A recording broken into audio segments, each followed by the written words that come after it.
Hello everyone, welcome back to my channel. तो दोस्तों, स्वागत है आप सबका हमारी चैनल पर, जहां हम बातें करते हैं फैशन, ब्यूटी, लाइफ स्टाइल, पूजा पाठ से जुड़े हुए ऑल ए टॉपिक पर।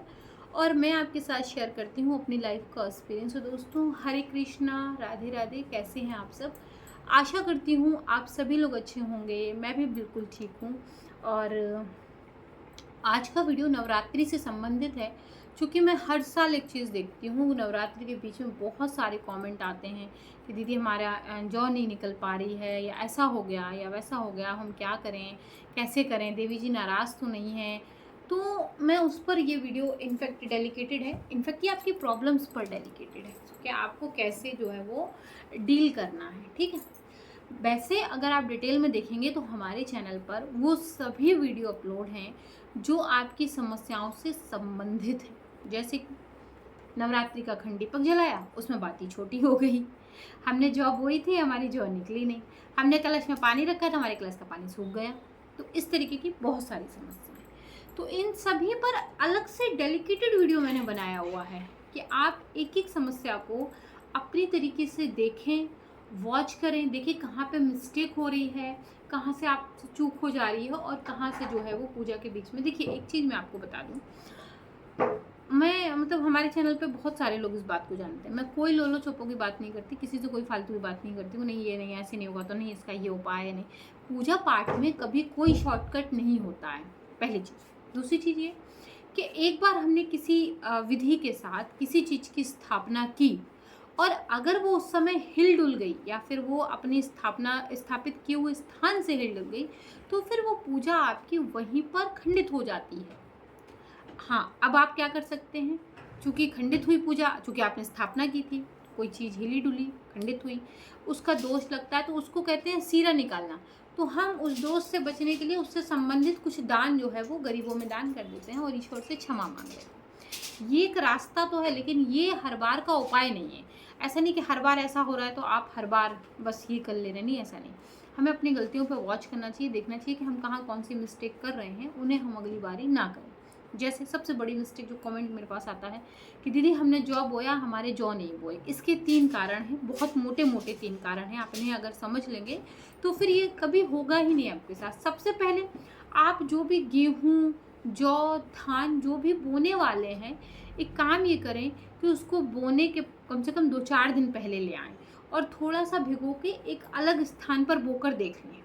जैसे कि आपका गार्डन है, छत है क्यारी, वहाँ पे थोड़ा-सा बो के देख लीजिए। ऐसा तो नहीं जौ नहीं हो, आप पूरी ज़िंदगी उसको बोए रहेंगे, वो जमेगी ही नहीं। नई जौ कभी नहीं जमती है। तो इसी तरीके से गेहूँ, जौ, सप्त धान आप जो भी ला रहे हैं, आप 250 ग्राम ले लीजिए। उसमें से थोड़ा-सा 2 चम्मच भिगो लीजिए 2-4 दिन पहले, और उसको किसी गमले में डाल के चेक कर लीजिए। अगर धान अच्छा होगा तो स्वाभाविक है कि वो घर के बाहर, घर के अंदर कहीं भी उग आएगा। पहले तो इस चीज़ को टेस्ट कर लीजिए। दूसरा ये कि आप जो मिट्टी में जौ, गेहूँ बोने जा रहे हैं, देख लीजिए वो साफ़ हो, उसमें से मिट्टी वगैरह निकाल दीजिए। अच्छे से उसमें जो है वो आप करते रहिए, मतलब उसकी देख-रेख करते रहिए। 2-3 दिन पहले से एक प्लेट में मिट्टी इकट्ठी करके उसमें पानी-वानी छिड़कते रहिए। उसमें थोड़ा-सा आप चाय पत्ती मिला सकते हैं, तो वो क्या होगी, उपजाऊ हो जाएगी। अगर मान लो मिट्टी रफ़ भी होगी, तो वो उपजाऊ हो जाएगी और आपकी जौ निकल आएगी। तो ये 2 बेसिक चीज़ें हैं जिन्हें आप ध्यान रखेंगे। तीसरी चीज़ यही है कि आपको ध्यान रखना है इन दोनों बातों का। तो इनको ध्यान रखेंगे तो ऐसा कभी नहीं होगा कि आपकी जौ जो है वो नहीं उगी। अब हमने कलश स्थापना की थी, हमारे कलश का पानी सूख गया। जो लोग धातु का कलश रखते हैं, उनका तो नहीं सूखता है। मैं आप लोगों को दिखाने के लिए कई बार मिट्टी का कलश रखी हूँ। तो आप मिट्टी के जो बर्तन हैं, उन्हें 1-2 दिन पहले ले लें। मिट्टी का जो कलश है, उसे एक बाल्टी में पानी भर के और उसके अंदर ही छोड़ दें। कम से कम 2 दिन उसको पड़ा रहने दें। क्योंकि मिट्टी का जो कोरा बर्तन होता है वो पानी बहुत पीता है। तो आप अगर सोचें कि हम उसे धो के रख दिया, काम हो गया, नहीं, ऐसे नहीं होता है। आप उसे कम से कम 2 दिन पहले ले लें, और एक बाल्टी में पानी भर के अच्छे से उसमें पानी में डुबो के, ऊपर से पानी भर के, और उसको बिल्कुल वाटर के अंदर डिप करके जो है वो 2 दिन के लिए छोड़ दीजिए। मैक्सिमम जितना पानी उसे पीना होगा घड़े को, वो पूरा पानी पी चुका होगा। और फिर आप उसमें जब पानी भर के रखेंगे तो 9 दिन तो क्या, वो 15 दिन भी नहीं सूखने वाला, बिल्कुल नहीं होगा ऐसा। अब हमने कलश पे नारियल रखा तो हमारा नारियल गिर गया। तो आप जिस कटोरी में रख रहे हैं, देख लें वो कटोरी कैसी है। आप जिस बर्तन में कलश की स्थापना कर रहे हैं, जैसे कि हमने मिट्टी के कलश में की, तो उसमें तो मिट्टी की प्याली आती है, उसमें ज़रूरत से ज़्यादा चावल ना भरें, एक सीमित मात्रा में चावल भरें। आप जब भी नारियल ले रहे हैं कलश पर रखने के लिए, आँख बंद करके ना लें, एक सही साइज़ में लें। देखिए नारियल तो नेचुरल चीज़ है, घर में तो बनती नहीं, लेकिन हमें पता है ना कि हमें इतना बड़ा लेना है, कितना छोटा लेना है। उस हिसाब से आप नारियल को लें और रखें, कभी नारियल नहीं गिरेगा, कभी नहीं। अब फिर भी कहीं गिरता है तो देखिए भाग्य को कोई बदल नहीं सकता, लेकिन हम अपनी बेसिक सावधानियां तो रख सकते हैं जो हमें रखनी चाहिए, ठीक। अब बड़ी चीज़, हमने कलश स्थापना कर ली, हमारा उसमें सब हो गया बढ़िया। अब हमने अखंड ज्योत की स्थापना की दीदी, और उसमें जो है वो बहुत गुल आ रहा है, बहुत ज़्यादा गुल आ रहा है। इसका मतलब जो बाती है वो सिंथेटिक है, तो आप कपास की बाती जलाएं, प्योर कॉटन की जो कपास की बाती आती है उसको जलाएं। कोई भी सिंथेटिक बनी बनाई बाती बाजार से ना खरीदें, क्योंकि जो सिंथेटिक बातियां होती हैं वो मशीन द्वारा बनती हैं, सो उसमें कहीं ना कहीं कुछ धागा मिल जाता है जिसमें गुल ज़्यादा आता है। आप कॉटन की घर में बनाइए बाती, लंबी लंबी। मैंने बाती बनाना सिखाया है अपने यूट्यूब चैनल पर, आप उन वीडियो को वॉच करिए। तो आप बातियों को घर में बनाइए, घर में बना के और मेज़र ज़्यादा कर लीजिए। कम से कम इतनी बड़ी बाती ले लीजिए, हाथ से इतनी बड़ी बाती नाप लीजिए, 1 मीटर से ज़्यादा बड़ी, तो इतनी बड़ी आप बाती नाप लीजिए। ये बाती 9 दिन आराम से चल जाती है। दीपक ज़्यादा तेल पी रहा है तो बाती को ज़रूरत से ज़्यादा मोटा ना बनाएं, पतला बनाएं। जितनी आप बाती को बटेंगे, जितनी बाती पतली बनाएंगे, वो उतना कम तेल पिएगी। बाकायदा बहुत अच्छा अखंड दीप मैंने शेयर किया हुआ है अपने यूट्यूब चैनल पर, अमेज़ोन से ख़रीदा था। हमारी यूट्यूब पर एक सब्सक्राइबर थी हमारी गौरी जी, और बहुत अच्छी मेरी वो फ्रेंड है, उन्होंने मुझे सजेस्ट किया था कि दीदी इसको ख़रीद के देखिए। फिर मैंने उनके कहने पर उस दीपक को मंगाया, वाकई वो बहुत अच्छा है। थोड़ा सा एक्सपेंसिव है बट है बहुत सही, उससे तेल वेस्ट नहीं होता। घी तेल जो भी आप जलाना चाह रहे हो वो वेस्ट नहीं होता। तो आप बाती को ज़रूरत से ज़्यादा पतला रखिए, जितना आप पतला रखेंगे उतना वो कम तेल लेगी और उतना उसमें कम गुल लगेगा। अब हमने बाती रखी थी, हमारे घर में चूहा है, उसने पीछे से बाती खींच दी और हमारा दीपक बुझ गया। तो अब इसमें चूहे की तो गलती नहीं है भाई, उसको क्या पता क्या है, वो तो आएगा खींच देगा। तो आप एक छोटे से केस की स्थापना कर लें, या तो कोई कांच ऐसा ले लें कि जब आपने दिया रखा और उसमें आपने ऊपर से कांच रख दिया, सारी लौ ऊपर निकल गई। या फिर कोई केस बनवा लें, जहाँ पे टीन विन का सामान बनता है ना, वो लोग बहुत आसानी से केस बना देते हैं। आजकल तो अमेज़ॉन पे भी मिल रहे हैं, फ्लिपकार्ट पे भी मिल रहा है, ऑनलाइन मिल रहे हैं। मैंने तो हरिद्वार से ख़रीदे हुए हैं, तो हमारे घर में 4-5 हैं, हरिद्वार से मैंने लिए हुए हैं। तो उस टाइप की कोई केस की व्यवस्था कर लें कि 9 दिन चाहे आप पंखा चलाएं, चाहे कूलर चलाएं, आपका दीपक किसी भी हाल में ना बुझे। अब जब आप चौकी पे, अगर आपके पास दुर्गा जी का श्री विग्रह है, उनकी स्थापना कर रहे हैं, तो चौकी को अच्छे से चेक कर लीजिए। लगाने से पहले हिला डुला के उसको खुद भी बैठ के देख लीजिए आप 1-2 दिन पहले कि कहीं हिल डुल तो नहीं रही है। ऐसा ना हो कि आप विग्रह बिठाएं और विग्रह गिर जाए, है ना।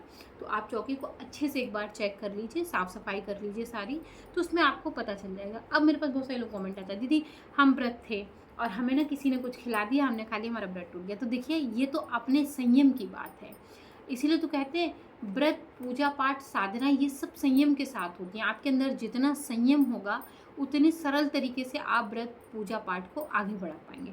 फिलहाल मैंने आपको यहाँ ये बताया कि अखंड दीपक, कलश या फिर जौ, अगर इनमें कोई समस्या आ रही तो आप इन्हें कैसे मैनेज करें, ठीक है। अब हमने कुछ खा लिया तो ये तो आपका अपना संयम है। आपको खाने को ना तो मैं रोक पाऊंगी, ना कोई दूसरा व्यक्ति रोक पाएगा। अगर रसोई में ऐसी स्थिति है तो आप पहले ही साफ़ सफाई करके अपने व्रत का सामान अलग कर लें, एक अलग स्थान निश्चित कर लें, वहाँ पर रख लें अपने व्रत का सामान। तो आप फिर झूठा मीठा नहीं होगा, नहीं ही होगा।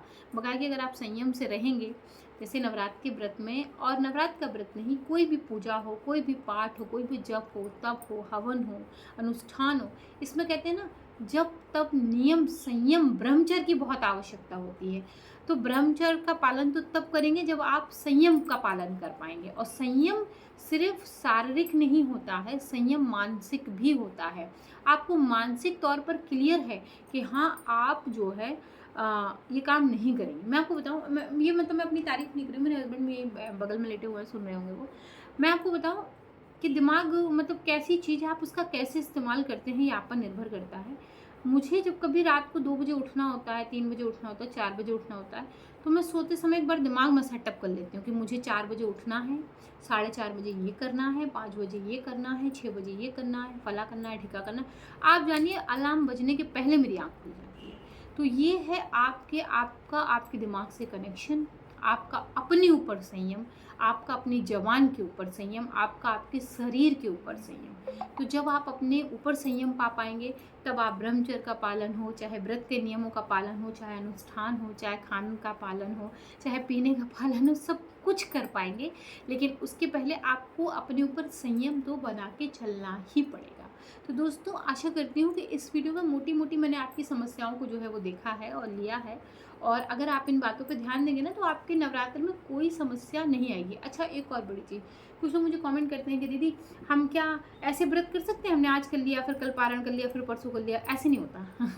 नवरात्रि का व्रत ऐसे नहीं करते, उठते बैठते की जाती है। जैसे कि हमने प्रतिपदा तिथि को कर लिया, और उसके बाद आपके यहाँ अगर अष्टमी पूजी जाती है, तो आप सप्तमी का व्रत करके अष्टमी पूजेंगे, या नौमी पूजी जाती है तो अष्टमी का व्रत करके नौमी को पूजेंगे। ठीक है ना? ऐसे करते हैं। ऐसा नहीं कि हमने आज कर लिया, फिर हमने कल खाना खा लिया, फिर हमने परसों व्रत कर लिया, फिर नरसों खाना खा लिया, फिर तरसों व्रत कर लिया, फिर तरसों खाना खा लिया, फिर बरसों व्रत कर लिया। ऐसे नहीं होता है। आप या तो उठते बैठते रहिए, या फिर पूरे 8 दिन 9 दिन का जो भी आपके यहाँ कार्यक्रम है नवरात्र का, आप उस हिसाब से रहिए।